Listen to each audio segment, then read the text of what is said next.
na ba ang kalagayan mo, anak? Magpagaling ka, anak. Buti nga sa kanya.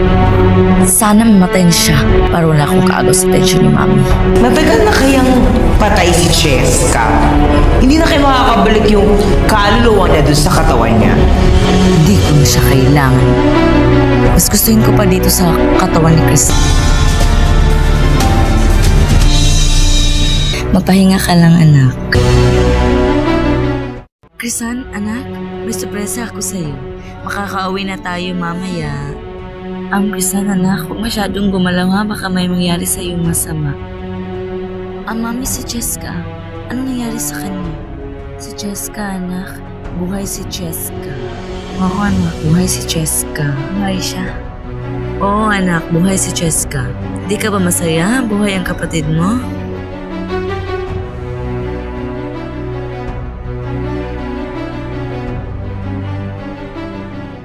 Krisan, anak, ayos ka lang ba?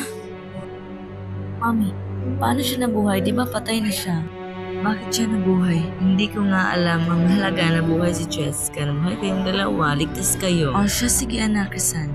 Napuntahan lang ako ha. Puntahan ko lang si Cheska. Sige anak.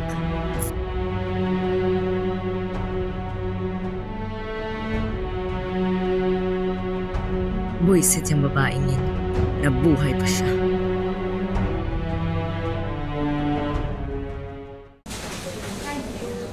Frenny?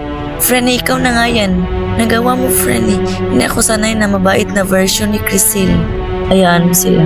At kung hindi dahil sa'yo, hindi ako makapasok sa katawan ni Cheska. Kailangan kong bawiin ang katawan ko kay Crisil. Salamat sa'yo, Frenny.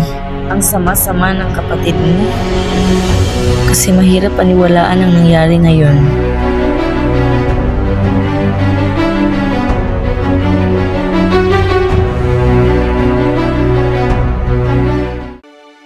Diego? Kaluwa ka na ngayon, Krisan.